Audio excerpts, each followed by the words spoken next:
What is going on, guys? Jack here, and welcome back to episode number 83 of Punk to Prem here with Nottingham Forest. Today, it is Boxing Day, and we are taking on Manchester City. It should be a good little game. Of course, last episode, we were taking on Burnley. We did a little bit of a, youth player update. Today I'm going to be hoping that the main team can turn up and do the business in a game which, truth be told, as we approach the halfway point in the season, really would cement us as the best team in the Premier League and a team with it pretty much to lose, which is kind of crazy to say when you look at the league table. You can see right now we are currently 8 points ahead of Chelsea and Manchester United. City hot on their heels though, and a win here for us could take us, as I've already mentioned, 11 points clear. I think one thing that is worth acknowledging right away here is the fact that Christian Adebayo is on 14 goals for the season. This man is in just absolutely insane form. The 20-year-old German international, still looking for that first international goal.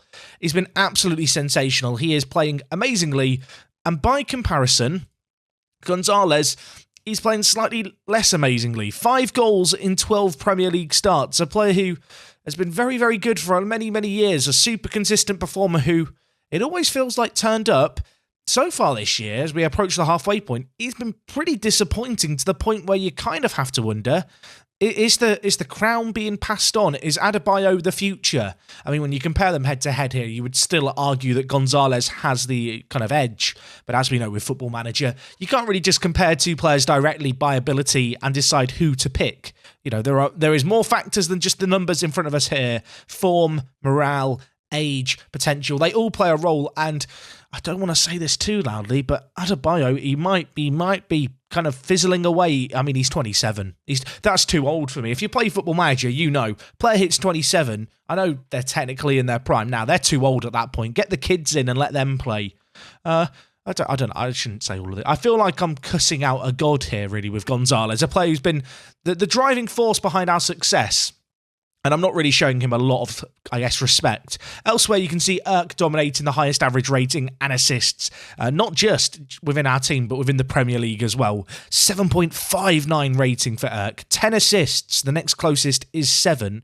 And, well, that is as a result of some superb form and some really, really good team performances. Shall we talk about them? Last episode, of course, we were taking on Burnley, a team who have been a little bit of a surprise package. And while following on from that, we beat Ghent 3-0 in the Champions League. Good performance, but Benavides with a goal. Adebayo also grabbing a brace there. And to start the month of December, we had a relatively easy run of games, which we made a little bit of a meal of. We beat Norwich, as you can see here, 4-1, which was a good performance, but we did have to come back from behind. Against Bournemouth, again, we conceded a goal and had to come back from behind. It was Poyana and Edison with the goals on this occasion. The very next game, as you can see here, we took on Newcastle, a 1-1 draw. Devolder got us a goal. I thought that was going to be the winner, but then Newcastle went and got an upset and got the equaliser. Not bad for a team who are really battling for their lives towards the bottom of the league table. They deserved a point there as well, so fair play to them. And, this kind of game ended what was a nice run of games, really, in terms of difficulty. And the difficulty scale definitely slid up as we took on Bayern Munich in the Champions League. And, well, you know what? Whilst there wasn't a great deal to play for, and it was my reserve team playing, I still wanted to win this game against Bayern. And we played some really nice football. In the first half, we carved them open on 2 occasions. 2 not dissimilar goals, knocking the ball around quickly, knocking the ball around our midfield before kind of a relatively killer ball from deep to Edison kind of ghosting in from the right-hand side. He obliged with 2 lovely finishes to put us 2-0 up. Unfortunately, couldn't hold on to it, and in the second half, they scored some lovely goals of their own.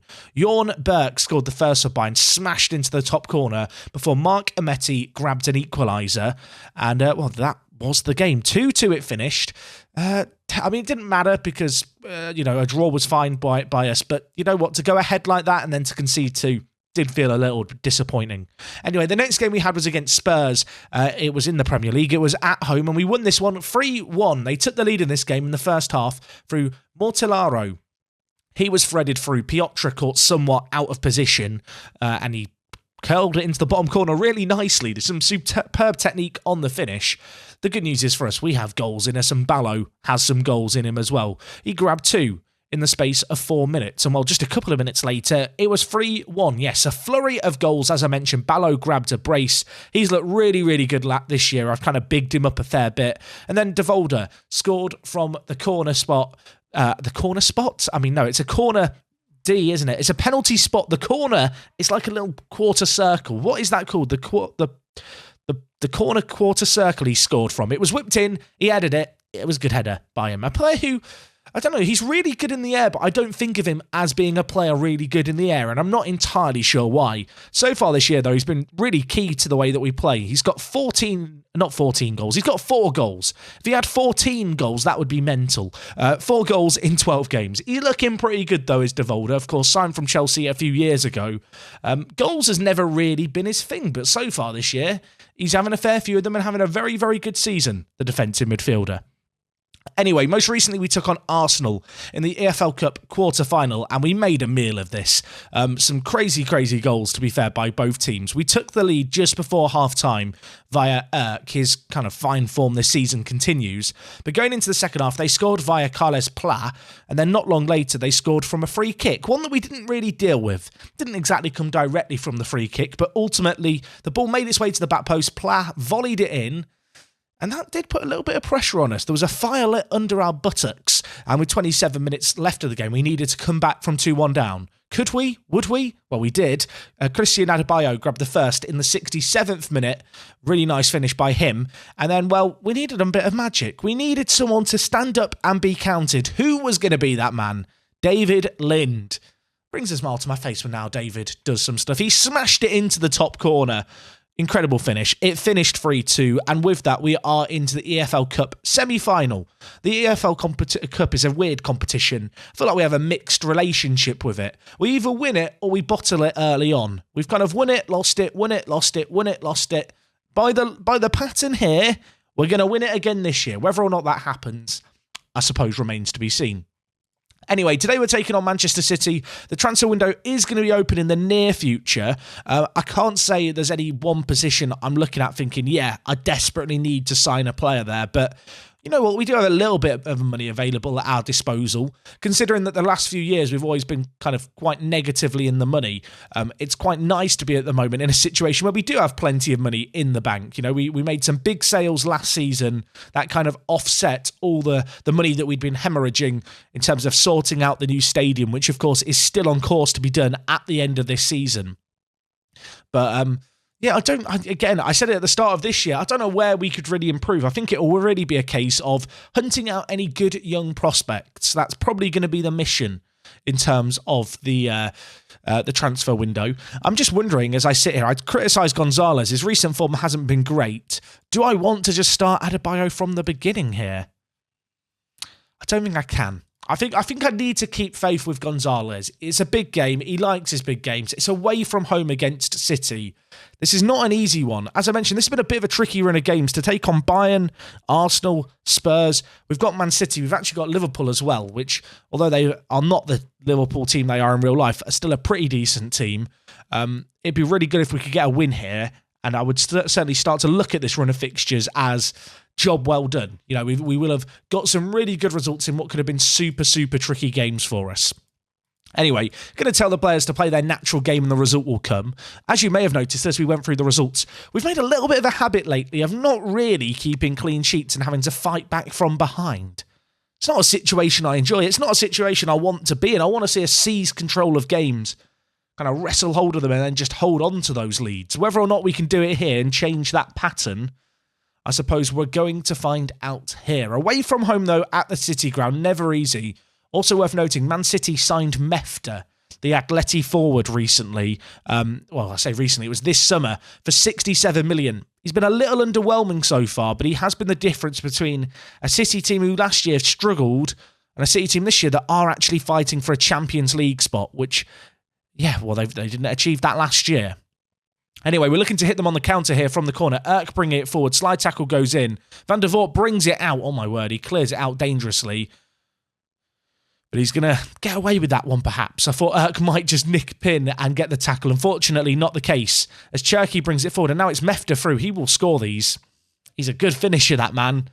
Player we have to be wary of. And again, it's the situation I said I didn't want. We're a goal down. We're going to have to fight back from behind. We have a really, really long unbeaten run and unbeaten record to defend. It is in threat Not for the first time this December. Mefta took it away. It was a good finish by him. I don't know if maybe Dyer could have done more. Again, goalkeepers in Football Manager. What can you expect from them? Anyway, half an hour gone. I'm going to shout demand more here. I don't really want to change anything too soon. It's not been a dominant display by City by any means. And while Tarasov, of course, the former City man, is bringing it forward, he lays it off to Gonzalez. Can he get his shooting boots on today? He can. That's why I've kept my faith in him. I always believed in him to turn up in this big game. Tarasov as well, the former City lad, gets an assist against his club that he left just this summer. Brings the ball forward superbly, lays it forward to Gonzalez. And quite, I don't want to say a unique finish, but the way he's just ploughed that into the bottom corner, it's quite satisfying. I feel like that's one thing, actually, that if you've been playing FM21 a while, you don't appreciate in the same way. There is way more variety in terms of how players finish one-on-ones and strike the ball into the corner like that. And on that occasion, it was a lovely little finish. More of that, please, Gonzalez. Anyway, Van der Voort smashes it forward. Going to win it, though, through De Volder, who, of course, I was talking about how good he is in the air. He's done it again. Breaking down the play. Sampaio now on this right-hand side. Can he beat his man? He's going to try. He whips in. Adebayo is there, sneaking in. Not sure why he's in that position, the left attacking mid, but I'm not going to complain. He's used his own attacking instinct to be in the right place at the right time. And it's a lovely little assist by Sampaio. He's just kind of casually jogging down the line. City don't put in a tackle. He thinks, fair enough, if you're not going to respect me, I won't respect you. He puts it into the mixer, and Adebayo sneaks in there. He's not a tall player. He's not a player you have in the box to win headers, but on that occasion, it's worked out for us. 2-1 here. And, well, we've come back from behind, but the way this game has gone thus far, I don't think we can really afford to sit here and think that's job done. There is still a lot of football left to be played here. I'm actually wondering if I might take off Erk. He's been a bit disappointing today, Erk. We'll give him the benefit of the doubt. We'll give him a little more time to make something happen. You know what? At 65 minutes, I think I've seen enough, everyone. I'm sorry, Erk. It's nothing personal, kid. But I'm going to bring in Ballo. Am I going to bring in Ballo? I kind of feel like I want to make a double change. You know what? I'm going to bring in Adebayo, actually, out on the right. I could still bring in Ballo in the centre. Largo's not had a great game. You know what? I feel like I am blessed with the ability to bring in players like Adebayo and Ballo on off the bench. I'm thinking too much about the quality of the players I'm removing. That's a red card, surely, ref. He's just killed a man from behind. He's done some blooming kung fu. Get him off. Kim Larson is gone. I want to watch that again. We love a bit of kung fu here. Go back 10 seconds. Let's have a look. I mean, was it a red card? Tarasov has it against his foot. I mean, that's because he's a former player. That's proper Sunday League stuff, isn't it? For playing against a player who left your team, got to leave a mark on him. Larson's lost his head. He's gone. And you'd expect us now in this situation to go on to win this game. But this is Football Manager, and they've got a set piece that Badiashile just heads over the crossbar. I mean, they're playing now with no one in the wide areas. So with that in mind, I kind of just want to tell the wing-backs to get forward and attack. You've not got anything to worry about behind you. Just go forward and have some fun. Cause overloads, cause overlaps. Let's create a bit of a nightmare scenario here and go for the kill. I say all of this. There's just nothing happening. Time is trickling away. There is 5 minutes left. There's a highlight. And it's Man City in possession. This is not what I want to see necessarily. Piper with the ball, switches it to Burns. I mean, the fullbacks are in position here. It's not like us putting them on attacking has left us exposed, but they're bringing it forward. It's Mefta to Melanendez. Mefta's through. Mefta puts it just wide. That's not what I want to see. But I think that is going to be the last thing we see here. It finishes 2-1. I mean, Tarasov got man of the match against his former club. We love to see that. I'm not sure what's going on, actually, with his recent development. Do you know why I don't know how his concentration's gone up and everything else has declined. I'm not going to question it. He's done okay since he's joined the club. Not been super standout, but I'll tell you what, in a game that matters against his former club, bit of a point to prove, he's done just that. And at the end of the day, it was a very, very even game. Perhaps fortunate to win that game as we did. The red card kind of, denied us what could have been a really exciting climax to that match, I feel like. You can see elsewhere, Chelsea and United won very, very convincingly. But we are 11 points clear. And we look really, really good. 29 games unbeaten in the Premier League. I don't want to utter it too loudly, but we are approaching the halfway point in the season. Won 14, drawn 4, lost 0. And the teams that we've drawn against are not the big teams. We've already beaten all the big boys.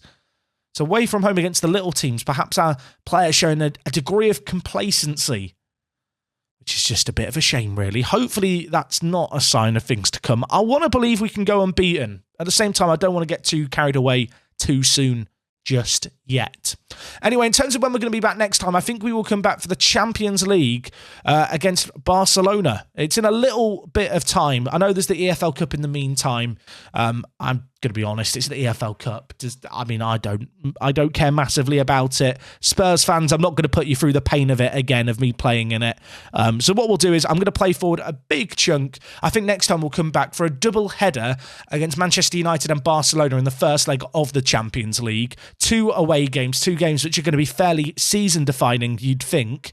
Hopefully, we'll be able to come through them unscathed.